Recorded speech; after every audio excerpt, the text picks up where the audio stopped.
Welcome to the show, everybody. This is Contra Talk. My name is Richard Henry, and this is the podcast where we talk about things that matter. And we are talking to Michael Clary, Pastor Michael Clary, and Aaron Renn. They're both Christian, pastor, theologians, authors. They've written a bunch on biblical sexuality, ethics, dating, singleness, the whole thing. There's many books. We'll put those in the description. We're just going to get right to it since we're running a little late today. Bring Michael Clary on and Aaron Renn. Welcome, gentlemen. How are you guys doing? Doing Good. great. Thanks for having me on. Yeah. No. Thanks for coming. I wanted to do this a Q&A. I don't know how. I don't do a lot of live, so we'll see what kind of audience retention we'll get. But I wanted to do questions at the end. So if people are watching live, you can drop a question in the comments, and we'll address that. But we'll chat for 20 minutes, 15, 30 minutes. I know, Aaron, you got to move a little bit. You got something with your family. I may have to drop and then come back on. So how about that? No, that's cool. That works. I guess this is such a debate, I guess, in general, both the culture and the church, looking at marriage, dating, life, the whole thing. Aaron, you've written on this a lot, different articles. I know you have as well, Michael. But Aaron, why don't you answer first just kind of the broad question of the hour. Why are young men and women avoiding marriage? Sure. So first thing I'll say, I'm a cultural critic, not a pastor or a theologian, basically a journalist. And we see that we have essentially a decline in all forms of social interaction among young people today, particularly among Generation Z. Ryan Berge just posted a bunch of amazing stats about that. So we know that, because of phones and other things, people aren't even really socializing. We know that they don't drink as much, they don't have as much sex, and you might say, well, that's great. Actually, those are good trends, but it's not because they're all like practicing abstinence voluntarily. This is just part of what's happening. I actually think there's probably a lot of things happening. One is just the general delay in marriage. The rise in average age of marriage has been happening for a while. So some of this may end up being more delay than permanent. We'll see.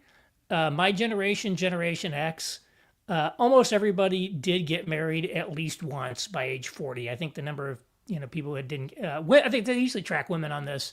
It was like 12% by the end of Generation X. So younger generations might land the plane. So there are some kind of demographic forecasts that a quarter of women will never marry. But we'll see. It may just be later. We also have seen the decline in men's economic prospects relative to women. The kind of blue-collar economy that provided the classic breadwinner type husband's job, from that sort of post-war era that people had. That sort of is no more in a sense. Manufacturing's been hit very hard. A lot of those blue-collar occupations have been hit hard. And so that's led to economic insecurity, less pay, and men are simply less attractive economic prospects to women today on average. So that hasn't been good. And of course, part of it's also driven by increasing educational attainment in women, increasing economic success by women. That has two impacts. One, they don't necessarily need to have a man to be a breadwinner. They have their own money, in a sense. And also, the more money a woman makes, the higher her expectation of what a potential husband is going to make, because of a principle known as hypergamy, where women tend to want to marry up. And especially in terms of income, women prefer to make someone who makes as much or more than they do. That's even true in the Nordics, places where there's a lot of gender egalitarianism. Okay. So that has it. And then I think a lot of, men are also sort of out of the market because of, the rampant rise in divorce and out of wedlock births since the sexual revolution.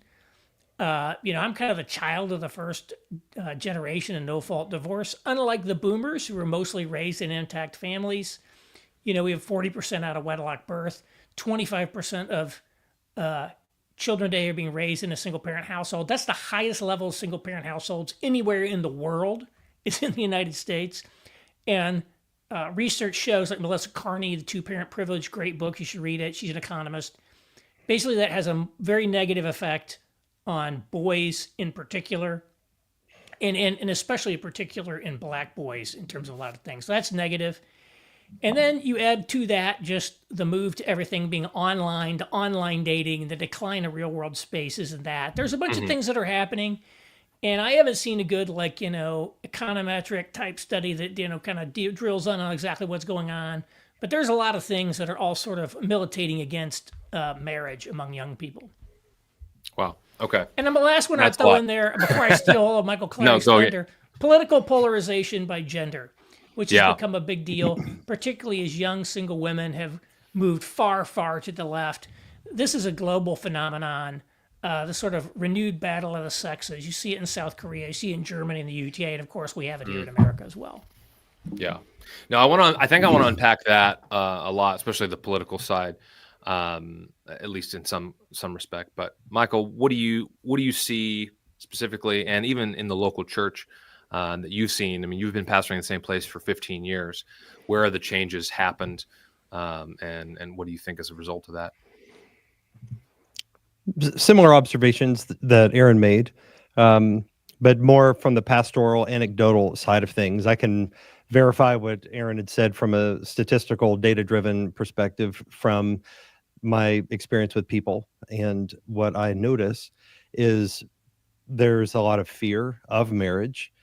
The fear of marriage is in part driven by the insecurity of um, marriage is not as stable as it used to be, and so there's a lot of fear of divorce, and there are incompatibilities that I notice people are finding to where it's hard to find a spouse that's suitable. And so, and even in the Christian world, the typical filters that you might apply in a previous generation when I was growing up, your family would help, your church would help, your community, everybody was oriented toward marriage, it seemed. So it's like there is a general sense that the people in your life that love you they're invested in you finding a spouse and having a good marriage. And so your grandma, your aunt, your uncle, they're looking out. It's like, oh, I know this girl at church, maybe you should talk to her. And everybody's just kind of nudging, and of course that it's a trope, but it's like the people that are being nudged are annoyed by it. And the people that are nudging, they do it lovingly. And, but that it's all for it, it's all for a good purpose. But now the game has totally changed. Very few people meet and get married through just the typical means. It seems like most people are relying on some technology. They find an app, and the algorithm that you rely on an app for can only account for some of the factors that determine the suitable partner. And so if you have, let's say, like in the abstract, if you have somebody that I would never check a box that I would accept this particular characteristic in another person. And so you eliminate from the potential pool of spouses or dating partners, people with certain characteristics. But if you meet a person and you're like, their persona, their aura, their charisma, everything about them is sufficient to overcome what might have been a deficiency. But now when I meet them, it's like, oh, that's not a big deal at all. And so you might say, oh, I'd never date a redhead, or I'd never date whatever. But you meet her, it's like her personality overcomes all of my former reservations. Sure. And then you have ideological filters that are really important. Aaron mentioned this earlier, just that men trending more conservative, women trending more liberal, it would seem, from what I've seen and read. And so you have a lot of politically incompatible people that would both say they're Christians, and not everybody even wants to be married. And so there's just not as many cultural incentives. There's not as much drive or push social pressure toward marriage. And so you just have a lot of people that are in the abstract, they want to be married. But when it comes to, do I want to be a wife? Not a lot of people do. Women will say they want to be married, but not a lot of women want to be a wife or be a mother. Same with men. They don't want to be a husband or father. Although I would say anecdotally, I do see a stronger desire in a lot of the men that I know that are really, it's like, I want to be married. And a lot of the women I know, there is some hesitation. So I don't know if that bears out, at scale, but at least in my own experience, that's what I'm seeing. Yeah, I think we are seeing some data around that more men put at least a survey priority on marriage, more so than women. Yeah. So, I mean, I that's love interesting, what you hit the but that's idea of shifted, the right? online. The online, I gotta did this one thing. It's Yeah, like no, go ahead. in the online, you could easily make decisions that you know about. There's a website out there that's called the Female Delusion Calculator, and Wow. it's not a very kind one. And you can debate whether it's entirely accurate, but it's basically like, okay, you put in your criteria. You can use it as a man too to run it for women. As you can see how big of a delusion Let's you do it have. live right now. No, just But kidding. they, Keep going. yeah, you could look it up. It'd be pretty hilarious. You say things like, okay, great. I want to marry a man who's between 20 and 60, who's single, is 6 foot taller, and makes $100,000 a year. That doesn't seem too unreasonable. And you click, it's like less than 1% of Wow. men meet that criterion. And like very easily, you get to kind of microscopic percentages That's of crazy. people that meet your criteria when you just don't know. I Right. think maybe the average man is 5'9" or something like that. So And a lot I of mean, guys I'm are not not 6 foot single, tall, so. right? Yeah. Yeah. I mean, yeah, that's average height, right? That's crazy. But it's so, I guess, just kind of, we have the data, we have kind of the plight, the problem. Do you guys have any thoughts, again, anecdotally or in your local church, or just from growing up as, high school into college versus today, what has changed? What do you guys think that's like shifted this paradigm? Everything's changed. There's Yeah. it's like we haven't yet reached a stasis from a lot of technological advances that have happened over the last 20 years in particular. Since the iPhone, I do think it's a significant development, and social media, significant development that's fundamentally altered the way we relate to one another. And it does, with social media, you catch these little snapshots into a person's life. I mean, if you have like old shoeboxes of photos from your family, it's like the picture that you took, you didn't know what was on it and what it looked like until you got it back from the Right. developer. The film. Yeah. Yeah. And so the snapshot that you got was a lot more real, but now it's just like you can have instant feedback and then you can change it. So what you post on social media is your highlight, the best that you have. And it creates a perception that everybody's life is better than mine. Everybody's more attractive than I am, because we know our normal selves and we see everybody else's highlight reel.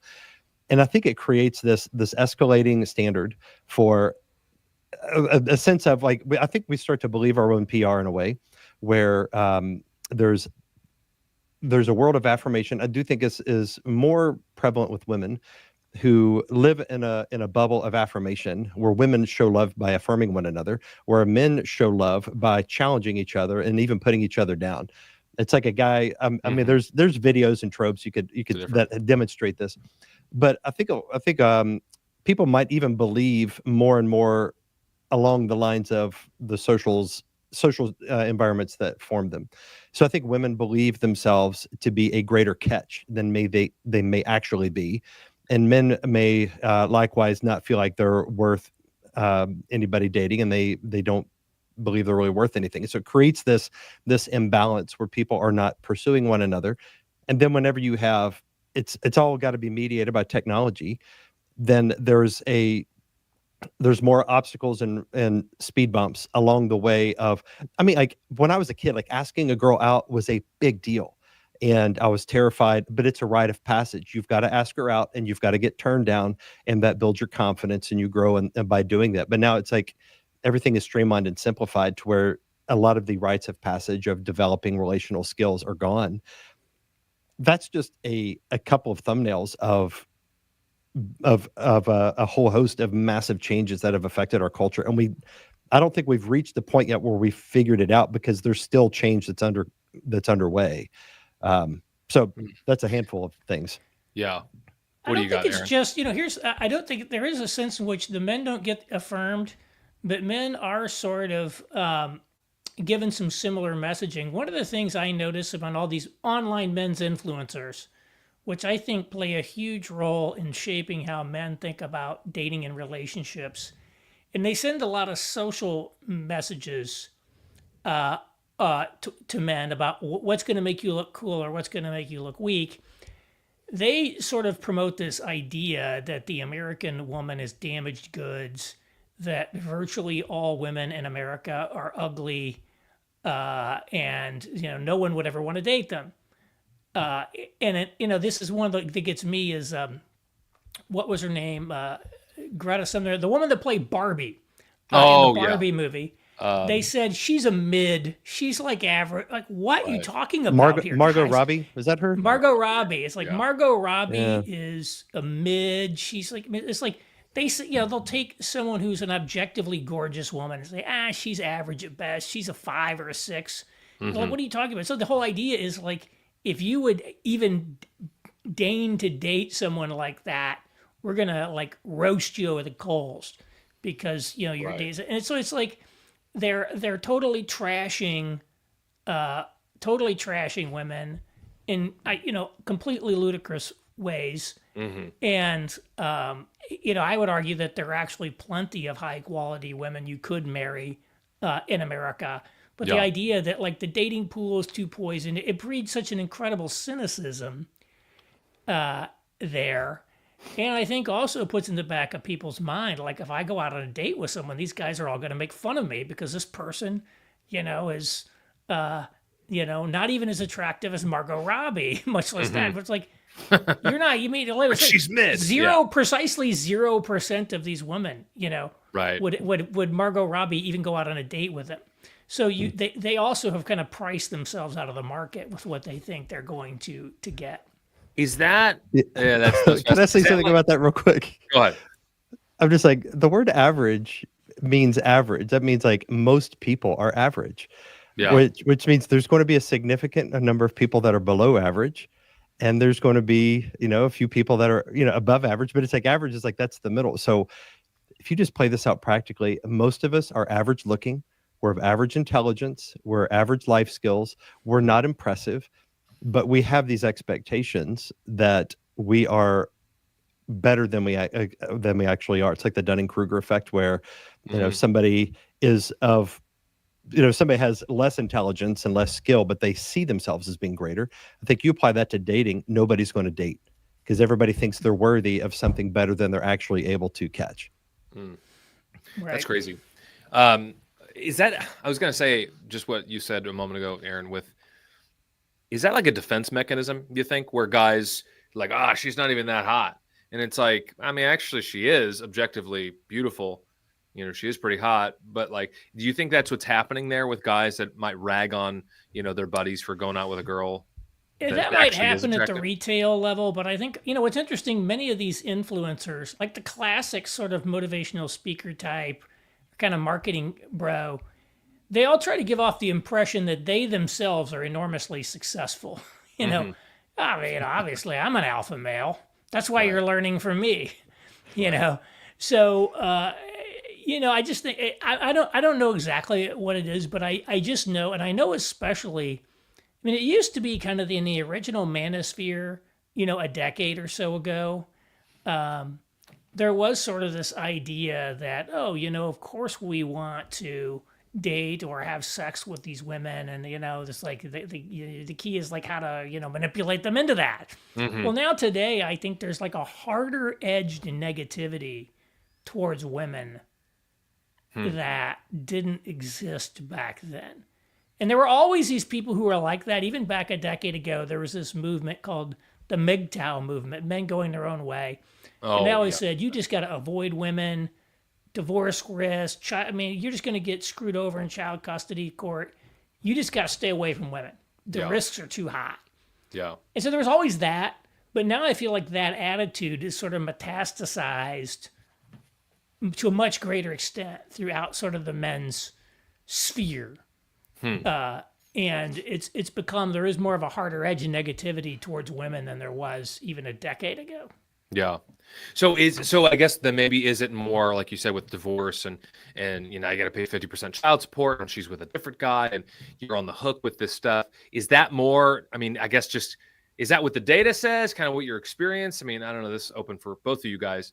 Obviously, from a Christian perspective, and then the local church, I would hope not. I would hope that Christians are like, no, I'm in this for till death, right?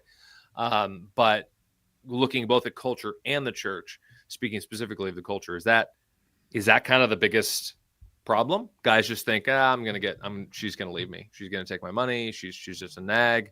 Most guys are not getting to that point. Even you actually have to have like a person in front of you that you plausibly could marry before you you think that. Although certainly it's an impact. There's a book called The Unexpected Legacy of Divorce.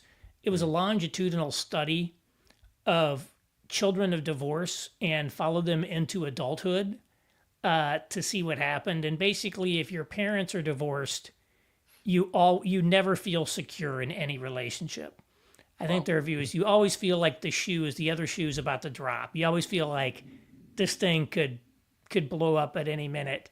Whereas people whose parents remained married had a much stronger sense of security in their marriages, in their relationships. Like conflict in that relationship did not automatically think, "Oh my gosh, this is over. We're in trouble." So I do think that there are profound implications of people's life, effects of people's lives when it comes to divorce, no question. Yeah, interesting. Swiveling over to the church, then how does that? Are there similarities that we're seeing? I know, Michael, you said earlier that more young guys seemingly are like, "Yeah, let's do this. I need a wife. I'm 20 years old. I want to get married," or whatever. Whereas young women are apprehensive, I think was the word you used. Why is that? Do you have thoughts on that? Or people Before tell you? Before he does, I'm gonna pop off and hopefully pop right back on. Okay. So hopefully I'll be on in a couple minutes. All right, thanks, Eric. What do you think? Richard, that's it's. I can't say. I mean, the reasons are multifaceted. I can say generally my observation is that you have men that desire marriage, they desire family, and they desire something that is more that demonstrates the value that men bring to the table in a marriage equation in a traditional way. So let's say, for example, you have a man who wants to be a provider, protector, a breadwinner. So he wants to provide for his home, and he wants a wife who will depend on him and to be a helper to him, to where she is raising the children from home, and that's kind of the traditional arrangement. It's hard to find. There's not as many. Basically, the supply and demand. Forgive me for using economic terms, but it's it helps to expedite conversation. There's a greater demand for women that would be willing to do that from Christian men than there is a supply. And so that kind of plays into the men trending conservative, women trending liberal divide, to where you have a lot of conservative guys that want this traditional marriage existence, and then you have women that there's a shrinking pool of women that desire that. And when you talk about there's an imbalance in the economics of a home. So you think about, like, a guy says, "I want 10 children," or "I want 8 children," whatever. "I want a huge family." It costs him different to want that many kids than it will cost his wife. She's the one that will bear them physically. She's the one that will be managing those children. And so women see that, and I think there's a fear. A lot of women did not grow up in an environment where they watched a mother raise a family, keep a home, submit to her husband, these sort of markers in Christian world of a healthy marriage. A lot of women didn't grow up watching it. There he's back. Good to see Aaron. That was fast. But you have Aaron, what I was describing here is just you have a lot of people, especially, in a broken home, especially young women did not grow up in an environment where they were watching mom model for them what it looks like to manage a home. And so I do think that there is a skill gap between what somebody's able to do and what somebody might aspire to do. And if they don't have the skill, then they close the gap by putting an ideological label on it. So they'll be like, "Well, I'm feminist," or I want to be an empowered woman," or "I don't need no man," or something like that. When really there's at least some degree to which the hesitation is because she doesn't know how to do it. And so, like, it'd be kind of like saying, like, if you were in a church environment and all the signals and the messages that you're hearing is, men need to be able to fix their own car. Well, if you never grew up in an environment where your dad taught you how to fix a car, you don't know what this means, then it's like there's going to be some resistance to it because you don't have the skill to accomplish what Mm-hmm. is presented as a moral factor. I think that plays into it, and so there's a need for there to be at least some skill development across the board. Men need to know how to lead their homes well, to be sort of godly men that are strong, capable, competent, mature, and women need to be able to develop the skills of what does it actually look like to run a home, to manage children, to be a good wife, and these sort of things Mm-hmm. that can help sort of turn things back to where it's like we're finding greater numbers of compatible men and women in a single environment. I think churches do play a key part in closing that skill gap. Okay. Do you have any thoughts on that, Aaron? I know you just jumped back on. No, I mean, I think to me, the role of the church is to facilitate kind of create an environment where like marriage is sort of normative and happens. Mm-hmm. And it's, it's like a lot of things. Things are harder than they used to be. It's harder than it used to be to get into college. And so if you want to get into college today, you can't do what Aaron did back in 1988 to get into college. Yeah. You have to elevate your game. And so I think, it's the same thing with a relationship. We need to have like focus, intentionality, effort, kind of a strategic plan. We need to be working on ourselves. Mm-hmm. And I think, churches also need to be thinking, they can't just, people will be here and it'll just happen. It's not just going to happen. Mm-hmm. And so I think that, that there's a lot that can be done to help facilitate bringing things together, not Yeah. least of which is continuing to advocate for marriage as sort of the normative path for most people. Mm-hmm. Which I think is something that, we're more likely today to hear about the idolatry of marriage than we are something that would actually help you get married. Right. That somebody put a comment here, a question. There's not many, so it just that might say, what can local churches do to encourage their young people to get married? What do you guys think on that?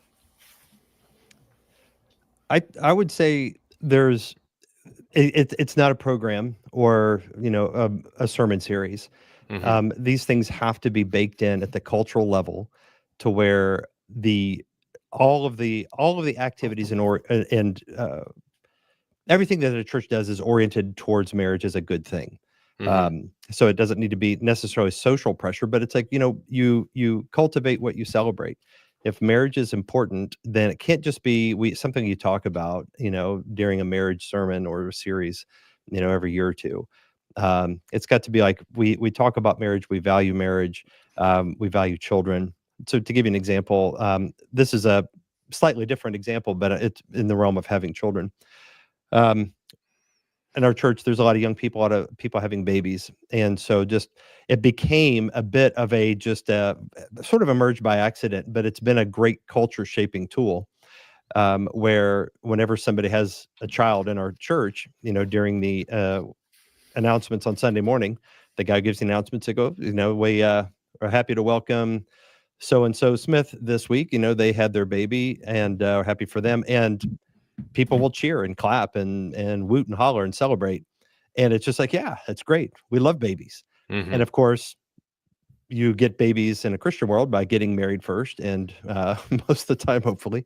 Right. But those are the sorts of things that it is a culture that it's not something that is kind of bolted on, but it is a way to create this expectation. And when you have that, and you've got to be willing to overcome, to Rick's question, there's going to be opposition, because there will inevitably be people that are single that want the church to celebrate and affirm singleness as a normative good for Christians. Mm-hmm. You And wrote about that quite a bit, right? Wasn't that a topic Yeah, I in one of your did. books? Okay. I did, but it's it takes some pastoral care and nuance, because I would not say, oh, if you're single, you're in sin, because I have 4 children. They're all single. Right. Singleness Yeah, is not a sin. It is a life stage that, so it's like we want to push people to graduate and mature into these various life stage advancements, Mm-hmm. marriage being a very critical one. So you can talk about marriage as a good in all the different types of good that marriage brings to society, but to the individual. And then whenever somebody raises the objection, what about single people? They'll get upset. They'll be like, what about us? Do you not care about us? I mean, Mm-hmm. those sort of things will happen, and church needs to be prepared to care for them without, you don't want to alienate them or for them to feel like they're lesser than, but at the same time, it's like we have to affirm this because marriage is what's under attack, not singleness. That's a good point. That's a really good point because it is. I mean, that's 100% accurate. I've never heard it put so succinctly. Yeah, I think it's one thing. I mean, a lot of times, I think this is just in general in society and even the church. People in happy marriages are kind of keeping their lamp under a bushel. They'll even see the occasional op-ed. Why is it so taboo to talk about having a happy marriage? It's like all the cultural product is about people in unhappy marriages or how bad marriage is and all of these things like that. And so my son's over here, so I got to part of us. I'm now officially. This is part of being married. I'm on child care. That's right. But That's great. What Praise I'd God. say is, I think there are some things churches can do. One is they can kind of facilitate matchmaking. And I don't think there's anything wrong with literally setting someone up on a date. But I think it's kind of better if you put people in contact with each other and then, let sort of someone make the move there. So I'll just give you an example. How did I meet my wife? I'd moved to Indianapolis in 2014. I was there for like 10 months before I moved to New York. And I was looking for a church, and so I went and visited this church. And I only visited there a couple times, 2-3 times. And somebody who knew me said, "Hey, Aaron, welcome. And I want you to meet Katie. She's really into community development, things you're into. You guys should probably talk and have a conversation." Of course, my immediate thought is, well, she's trying to set me up, of course. Now, whether she was or not, at least she introduced two people that had some sort of commonalities together. Mm-hmm. And then, of course, it was up to me to do something there. And again, you could even coach the guy. Okay, guy, like I introduced you to that woman I just introduced you to. Maybe you should think about asking her out. Because I think right. I think it's always better if you're a guy, if it looks like you took the initiative to ask her out rather than that someone else set you up, which isn't bad. But, there's certain kind of confidence that, that's demonstrated.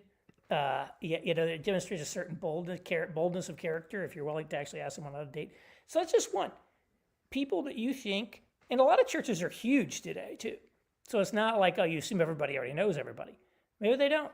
Find a reason to connect people you think might be, might make a good match. And, you never know what's going to happen. But, you can see, you can proactively kind of curate those. Another thing I think you can do, and this gets to the singles point. I think it's good for singles just in general, but it's also, good for helping single people think about things a little differently. Is to, if you're married, you can invite single people into your home. You can invite a single person from your church over for dinner, something like that. Because a lot of times people are single. They don't have, they kind of feel excluded from different social activities, social life. That's so good. This is a way to include them in a life, and you can just bring someone into your home. And they can get a free sample of how you're living your life. And that's part of it. Letting people see how is it that you are living your life and not delivering any lectures, but just organically showing, and as maybe you're talking about yourself, you can give a sense of like, oh, here's kind of what we did. Here was our priorities. Here was our things. And I think it can have, and that was something, when we lived in New York, which was a famously, place where it's hard to meet people, social isolation. Mm-hmm. That's one of the things we like to do is just, and I'm not claiming we had somebody over every week. Okay, I don't want to overstate what we did here. But we would invite, single people over to our house or our apartment for dinner, which is right there in New York. People don't do that all that much. It's small and that, but it's great. I think those are little things you can do. And again, they're good for people who are single, and if it helps give some people some insights on marriage or what needs to be marriage, that's that's like a bonus.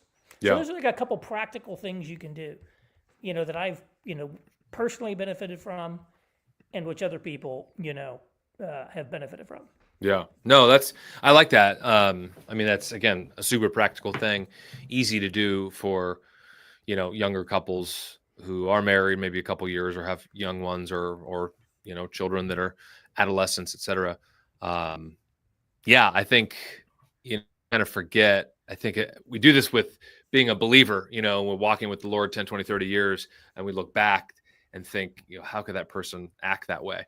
Same thing with singleness. We forget what it was like being single. I mean, I haven't been on a first date in 20 years, and so, yeah, 21 years. And so it's like, it's crazy. Hard. Yeah. It is hard because, I'm Generation X. So I like to think, man, if I were single today, what do you mean there's nobody today? I mean, could you find somebody to go out on a date with? I like to think that there's like people that are around that there's, I could just look around and say, there's all kinds of single, but maybe it's like the experience of people at younger generations is different. So somebody once said that boomer isn't a generation, it's a stage of life. So it's got to make clear that I don't turn into a boomer, but sometimes I get frustrated, like, why? What do you mean that there's no single people? Because I can just see, look around and say, wow, I can see there's a woman there, there's a woman there, there's a woman there. Like, what's wrong with them? And again, there's it's easy to say that. It's much harder to ask someone on a date. It is difficult. It isn't intimidating. I think there's there is something primal about that, but it is. I think we don't know what it's like, and we need to have some, at least some respect for their position, because I don't think most of us are it's the hackneyed phrase, the lived experience of the Generation Z person in the dating market is not something that we know much about. And even if we were all single, we're not Generation Z. And we're probably not trying to generate date like in, a 20-year-old. So that becomes you have to take tips from Bill Belichick on that one. We got another question. You guys want to take another question, or you have any other comments? Okay. This is pretty good. What role has porn played, or corn as people say it, in this breakdown? Yeah, you've never heard that? People use that as phrase so they don't get tagged for anyway. Sorry, I have not heard this. I'm joke. Learning something. Yeah, you're a boomer, Michael. No, just kidding. No, I'm Gen X. I'm like Aaron. It's a state of mind, right? Sorry, I'm getting distracted. What role has pornography played in this breakdown? That's from Junker George. I think it's Anon. Anyway. Oh man, it's how can you estimate the impact that pornography has had? Because there's the way that it affects the way a man thinks. I've heard it's just men that are hooked on porn. It has mental effects in the way they perceive sex, because it's it's more of a personal, this is about my pleasure. I'm going to watch something voyeuristically, and a lot of guys, well, I don't know what I can say on here, but shall we say you can say whatever you want. I don't care. All right. Guys will watch porn and masturbate, and so sexuality becomes something that is purely for one's own pleasure, and it is not about self-giving to the other person, nor is about procreation. That is far and away from what's on somebody's mind, and pornography has been a major contributor to that, along with the birth control pill. But I think as far as just shaping men's expectations about what sexual pleasure is, I think a lot of people, it's the way that porn works, it's like any drug where there's a law of diminishing returns. It's sex itself is, can become uninteresting. You've got to introduce new kink, new fetish, and it's always escalating. It's taking you somewhere. It's not just this static thing you can enjoy as it is on its own with a wife. And it also creates the expectation of what a sex partner will look like. And so it's she's got to look a certain way. She's going to be a certain age. And then, what about, I've been married for 25 years. I'm 50, my wife is 48. And so we don't look like we did when we were, in our mid-20s. That pornography creates this expectation that sexy is always going to be a 24-year-old hottie. And that's not realistic. And so pornography has really broken people's brains. And I think even just in the dating market, it is overly sexualized what should otherwise be normal, healthy male female interactions that need not have all this sexual tension introduced to it. I think pornography has really driven a lot of the sexualization of normal interactions. Aaron, yeah, go ahead. Well, I was going to say, I think it's like the manosphere it tends to be very anti-porn and kind of anti-masturbation. In fact, there's a whole no fap November movement and stuff like that people do. And basically the view is that it dissipates sexual energy, and that you need to sublimate that into actually going out and meeting girls in the real world. And if you're just watching porn all day, you're never gonna go to the club and meet somebody. And so maybe their ends are a little bit more nefarious there, but I think there is something to that. It's like you're giving yourself the cheap out versus having to go out and channel that energy into something in the real world. Yeah, no, I mean I think that's probably the biggest thing is with like just the technology, how things are so different, right? There's nothing new under the sun. Obviously, sorry, drink water and I still dry up. We're supposed to meet, right, and procreate and do the whole thing, get married, procreate, have children, but at the same time, it's different. At the same, because you're swiping or whatever that app is, and you've got this, and you're doing little selections, and I don't like this, and you don't have to look somebody in the eye, and you don't have to face rejection.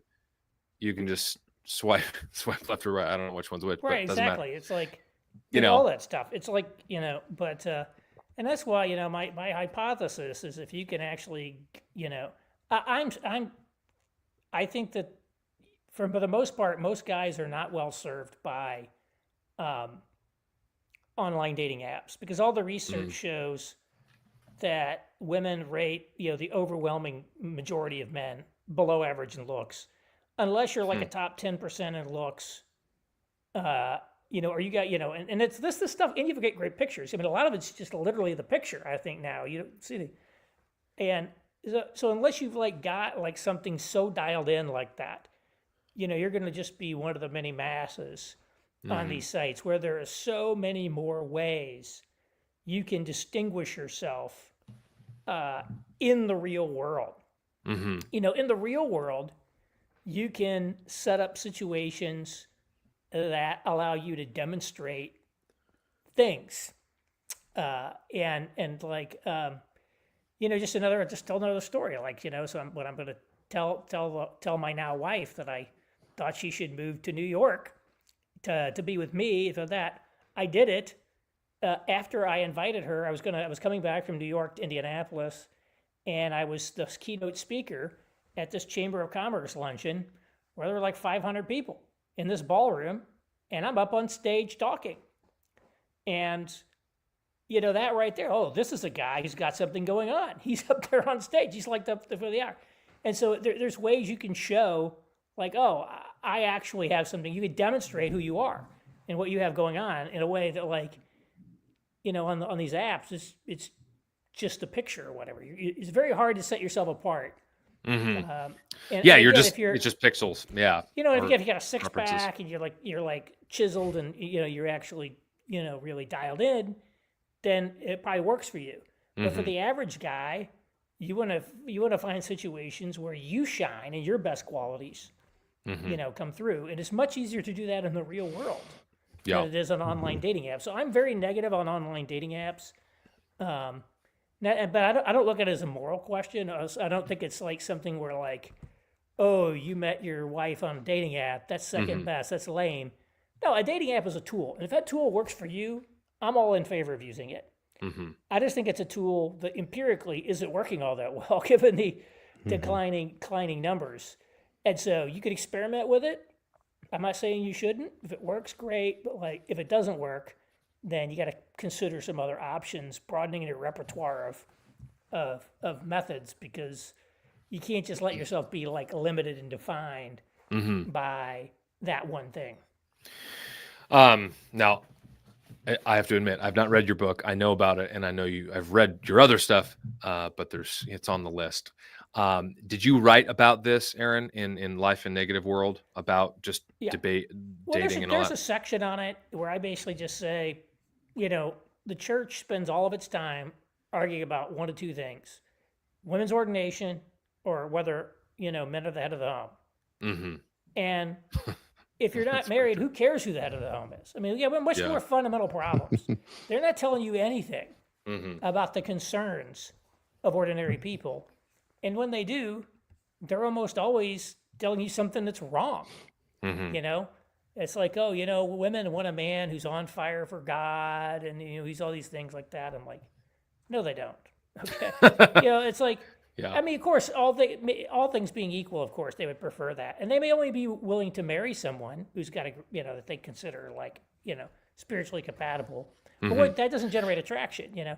It's like even Jordan Peterson in his book 12 Rules for Life, he says, girls are not attracted to boys who are their friends, whatever that means. They're attracted to boys who win status contests with other boys. Like, that is a lot more accurate. That's why, John Cougar had that song about why you need to learn to play guitar, or why you want to be like a baller, and like we see it in this world, right? Yeah. And so, I think we're not even giving people like news they can use. So of course, they're going to turn to people on the internet to tell them the way the world actually works. So I think the church is sort of MIA on the realities of what are going on with people and getting it. And again, I don't necessarily think that pastors ought to be giving out dating advice. We did that once before with the purity culture. It was a disaster. I think pastors probably ought to be sticking to the Bible and like preaching that. But I think certainly lay Christians in these churches and elsewhere could be doing a much, much better job of that. Yeah. And so that's what I'd say. The longest chapter in my book talks a lot about this, and there's a lot of stats on online dating, and like here's the reality of online dating. Here's how they function. Here's what's going to happen when you go on these sites. And there's very, very good empirical, because it's an IT system, it's a computer system. Like we know exactly what people are doing on there, and so there's like hard data about how this thing works in the real world. And so that's that. Isn't it? I'm actually gonna have to sign off. Okay. So maybe if you have any final questions or anything, I'm happy to try to answer that. Yeah, that looks like there was quite a little kerfuffle back and forth with some people. So I don't know. I don't think there's actual questions. I'm looking at it. Let me just ask this though before you leave. Isn't like the dating app? Isn't it like a large percentage of men to women anyway? Do you know that data? I think so. Right. Okay. So I think that's one of the things. I don't have the latest on that, but yeah. And women are just besieged, and that's like part of it. You flip on the app and it's like tidal waves of very low quality male attention, and it's no wonder like women would get jaded very quickly. Yeah. Lots of DMs. I know you got to leave, but where can people find you? Where's your writing, things like that, your socials? Go to my website, aaronrenn.com, sign up there for my free newsletter, aaronrenn.com. Sweet. Well, I appreciate the time, sir. Thank you so much. All right, thank you. See ya. All right, well, we'll land this plane here. There's somebody in the chat that's like saying confusing things. Anyway, any final thoughts, brother? And like for especially the local church, I know Aaron said that kind of the purity culture. Do you have any comments on that or pushback? Or anything? I know he's not here to defend it, so that's maybe not the best. But a couple thoughts. I'm not against the purity culture. In as much as I understand what it is. My understanding of purity culture is how I experienced it, which was pressure from the church to be godly with your sexuality, to not fornicate. So that's a good thing. That's church doing discipleship. Now, I'm sure there were some excesses that were a problem, but I think like there's a need for churches to be more practical. So one thing Aaron said, I would maybe have a slightly different take. When he was talking about not giving dating advice. Now, in as much as that refers to telling people, how to pick up the phone, how to, pastors can be big brothers, pastors can be father figures and give some practical advice. I don't think that's a problem, as long as it's done in a way that, like, you've got like the world of moral right and wrong, and then you have the world of wisdom. Here is a way to do something when there are alternative ways to do something. And so in the moral right and wrong, the Bible is not overly prescriptive about most things. There's, flee sexual immorality, things like that. There are prescriptions, but those are more in the realm of boundaries. The wisdom thing is going to have to be contextual, and it's going to change. And so pastors, I think, can provide a really valuable service if they're not totally checked out. And so if you have some pastor that he has no idea, and I think it's maybe a lot of pastors. Let's say you have a pastor who has no idea what it's like for young men these days, young women these days, trying to find a spouse, what their interests are, what the challenges are. Then maybe he doesn't have a whole lot of wisdom to offer, but he can offer biblical principles, which are going to be more, here are boundaries to not cross. As in my own ministry, it is important to me to have my finger on the pulse of what people in my church experience, so that I can be of some use to them in the practical matters too, because practical wisdom is where we apply the Bible. We apply the principles that we see in Scripture to real situations. And so, one of those things is, like, the Bible is Christians are not as practical as we could be, because we want to elevate things outside of the practical realm and make things over spiritual. Yeah, that's true. And so the thing is, like, some of the things Aaron talked about, data driven. It's like, here's what studies say, here's what's happening. It's like, that matters. That's important. And there are practical things that we can do to account for these practical things that we observe. And so let's say, take attraction, for example. There are multiple vectors of attraction that just cannot be captured through technology or algorithms. I mean, the algorithms can do a lot. But I just think about when I was a kid, there was, and I'm sure you've experienced this too, Richard. When I was a kid and I'd be hanging around, got a group of friends, there's a girl in my class, and then all of a sudden it'll hit me. It's like, you know what? She's kind of cute. I never really thought of her that way before, but I kind of find her cute now. And it's just like, through normal human interactions, you give people time together, and then something will hit you. You'll discover an attraction that you may not have had before. And the thing is, like, there are things that emerge about that person that are more attractive once you get to know them. And that's a wonderful opportunity for the church to be able to provide venues where there are lots of people have the opportunity to socialize, get to know each other, to where attraction can develop, social nights, church events. And then you couch that within a church culture where people know, like at our church, this, people at my church, Christ the King, they know this is a value. We value marriage in our church. And so, if you come to this church, if you've been here for 2 or 3 months, that you're going to be getting a lot of marriage type of exhortations, because we value it and it's very important. And so, being a part of this, they know if you're single or married or what, there's going to be just gentle upward pressure towards marriage. And then you put people in social environments. They know, if she's here and I'm here, we're both part of the same church, there's a good chance that she or me, or, the good chance that we want the same things. Ultimately, we're pointed in the same direction. Yeah. And then it kind of creates a little safe place. It kind of shrinks the world down to a community of people where you might meet somebody, and you might not be somebody that you would have found attractive initially. But once you get to know them, their character, I mean, beauty is so subjective, and it's so, you can't just pin it down to a profile picture. it's just like once you get to know somebody, it's like, man, her laugh, the way that she talks about this subject, kind of her shyness, the way that she reacts to this comment, all of those things create an overall picture of like this is a person that I'm attracted to. Mm-hmm.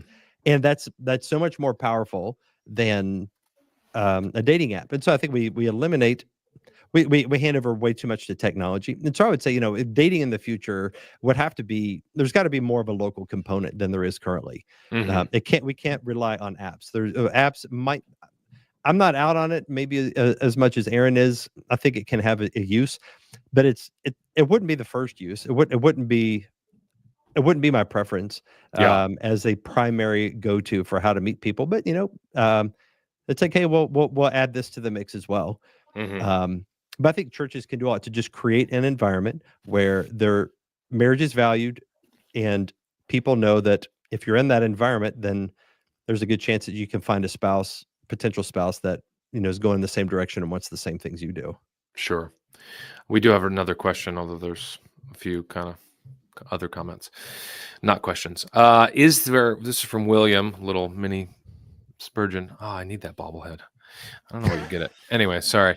It's just fun. William the Fourth. Is there anything that encourages you for the upcoming generations in regard to marriage? Thank you, William. What do you got? Yes.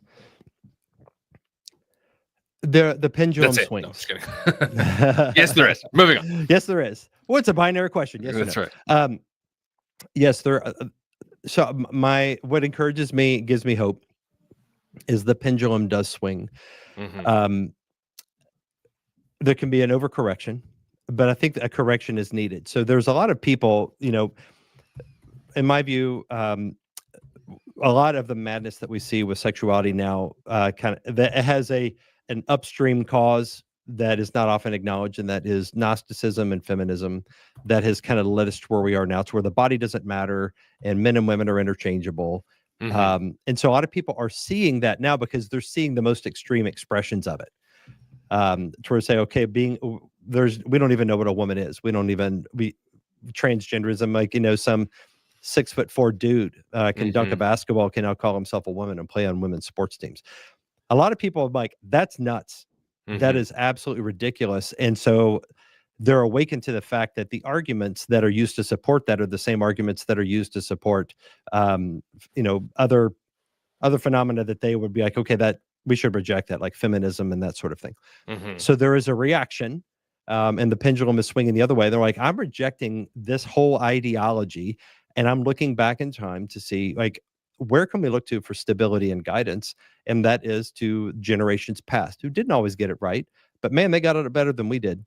Our generation has really screwed this up. So there is a desire to return to the past. And so what makes it interesting is it's not like it's isolated in this Christian bubble, but trad wife, trad lifestyle, like trad Chad, I think I've seen, like these things are all attempts to retrieve some wisdom from the past and bring it forward into the future.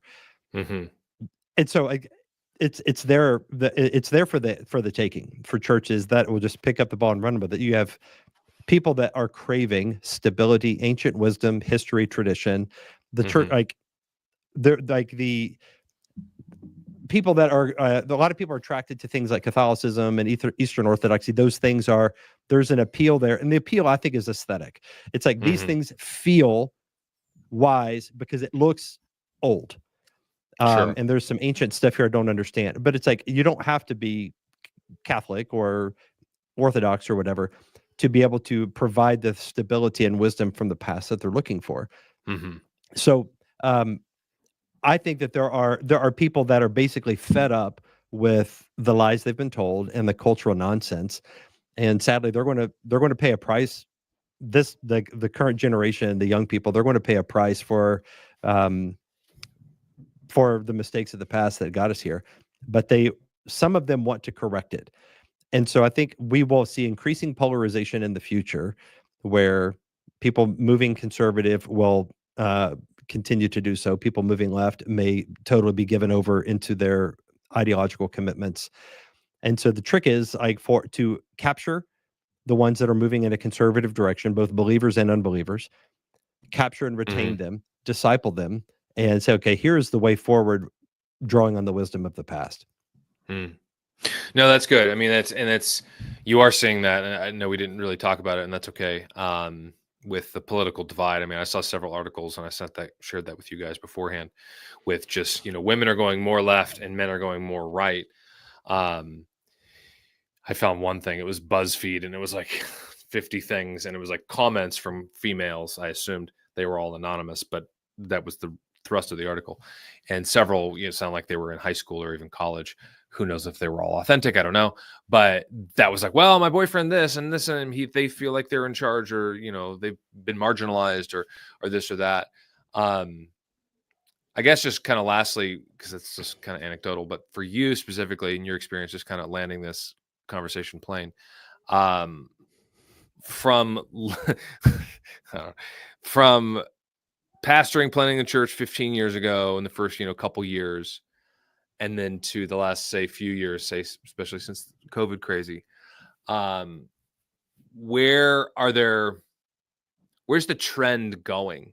I mean, obviously most people have a smartphone now. Pornography is still a scourge. There's more online dating. There's OnlyFans and all this other like just extra stuff that's just like, but like scantily clad billboards, Victoria's Secret, half clothing at the beach, like all that's common to 2025, right? Or 2010. It's about the same, I would say, depending on where you live. But some of the other things aren't. But within your experience, where are you seeing that with the differences with church, then and now? Yeah, I think that the fracturing, I mean, it's so hard to say. I mean, the fracturing has continued to accelerate. I don't know if that's changing, although there is a backlash. I think one factor is Trump's presidency. Culture is affected by politics to a great degree. And so I do think that Trump's election and presidency will have cultural ramifications that are yet to be seen, how effective they'll be. But his willingness to push back onto transgender madness will have a downstream effect. So that's a positive sign. I do see signs that a lot of people are just like, enough is enough. And they're like more vocal, more willing to speak out. That's a positive sign. The problem, what gives me, what keeps me from just being all optimistic and rosy about the future is that it's kind of like we're still driving the same direction. We've just kind of slowed down. But what is needed is repentance, which is an actual U-turn. And so to say like, oh, I used to be for transgenderism, but now I've seen how crazy it is, I'm out. Well, yeah, but you're still in favor of homosexuality. So you have like people on, right.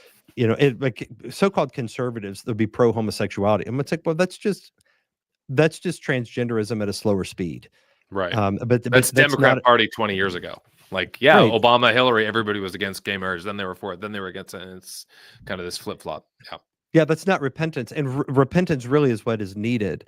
So barring some kind of like nationwide religious revival of true doctrine, which that's in the hands of God, but I'm not counting on that. I expect the general trajectory to continue and to descend further into paganism. So there's a need for Christians to be able to be prepared for that. I'm like, okay, what is needed in our day, and what is needed for our generation to be able to be somewhat protected and insulated from the madness of the world around us. And that's a whole other hour conversation to some of the thoughts about that. But I think in general, it's like local churches are going to have to be true outposts of truth and sanity. And it's like a signal flare they throw up. And for people that are drawn to it, they'll be like, hey, I'm out here crazy town. and the church is speaking truth, that will be a place of refuge and safety for people that are seeking it, and they can hear the gospel and know where the truth came from. Mhm. Otherwise, I don't know. I don't know how I can read trends, but I don't know if I would predict too much as far as what the future holds. Um, but Yeah. No, that's good. I'm a little pessimistic about the culture at large, while I'm Mhm. optimistic about the church.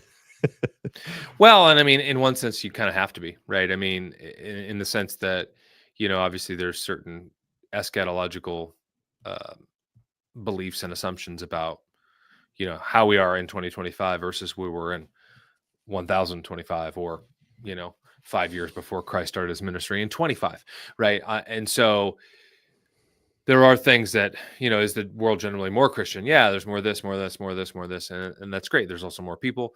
There's also more, outright paganism in one sense. There's still unreached tribes. Thousands of years later, there's still child sacrifice, in your local city, and in random far-flung places, and everywhere in between. And so it's not. Obviously, we're very complex people. We kind of want to distill everything down into, binary black or white, and this kind of zero sum. It's either this or this. And as individuals, really nobody's really like that, if we're honest with ourselves.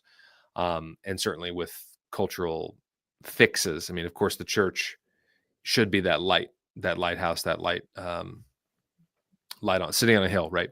And so that doesn't mean we don't seek for change. We don't say, yeah, this is great. I'm glad that the president said that there's two genders, two biological sexes. Like, no duh. And for some reason, for the last 10, 20 years, people have been just kind of slowly like watching, what was that, A Clockwork Orange? You ever see that movie from like the 70s? The guy's like, his eyes are like pulled open and he's just like watching TV, and it's like being brainwashed. And I feel like that's what some people have been doing, and they have to be, because obviously the mainstream media and other things, because it's just a relentless march of just lies, right? I mean, that's just all it is Mhm. most of the time. So, or all the time, Yeah. really, I would say. Anyway, so any closing thoughts? Otherwise, give us your socials, and we'll close this out. Yeah, no closing thoughts. If I can give a plug for a conference that is coming up here Yeah, May 8th through I was going 10th. to actually ask you anyway. So, Yeah, the conference is aimed at asking this question. So so much change has happened in the last 20 years, and I feel like the church's report card of that during that time is pretty bad. mhm. Um, and so I thought I want to talk to who do I want to talk to and hear from that can prepare us for the next 20 years. The people are the sort of faithfulness and courage that has stood the test of time, and they were prescient, in the past about matters that are importance. So we've assembled what, in my opinion, is an all-star lineup of speakers. And so it's May 8th through 10 of this year in Cincinnati. And it's Jeff Durbin, Tom Askell, Joe Rigney, Michael Foster, David Schrock, C.R. Wiley, and myself are the 7 keynote speakers, 2 women's breakout speakers, and a singles mixer. There we go. Because the singles mixer, the idea there is the kind of people that would want to come and listen to those particular speakers. You can assume a lot about them. There's a lot of those filters can help accelerate compatibility tests whenever you meet somebody. It's like, well, I know if you're at this conference and you agree with what you're hearing, then there's probably a lot that we agree on. And so Mhm. it's a great environment to where somebody can hopefully, make some friends, have a good time, and maybe relationships will come out of it in the future. So that's the hope. Yeah, I actually posted the trailer on my channel, which is the link right here for people. I'll put it in the description below as well, just for fun, because I will be there. And Yeah. I have Futureproofchristianity.com is yeah, you can find out information. perfect. That's do that if you're planning on going or thinking about going. That'd be good to see you. I know you'll be there, obviously, but yeah, no, this is good, brother. Where can people find you? Social media stuff. I do a lot of writing at dmichaelclary.com, and that is also my Twitter handle, D Michael Clary, or they call it X, I guess now. Those are two places where I do a lot of writing, and I've got a podcast and YouTube and stuff. But those are probably the two main venues where I'm active. Yeah. And you've written for several other, The Blaze, The Federalist, American Reformer, quite a few other places as well. So definitely you've been around for a while. And yeah, no, it's good, brother. Well, I appreciate the time, and this was good. I hope Thank this you, was Richard. helpful. Yeah, no, it's been a pleasure, and we'll see everybody later. If you like this, by the way, if you want to subscribe, go ahead and do that. And otherwise, we'll see you all next time. Take care.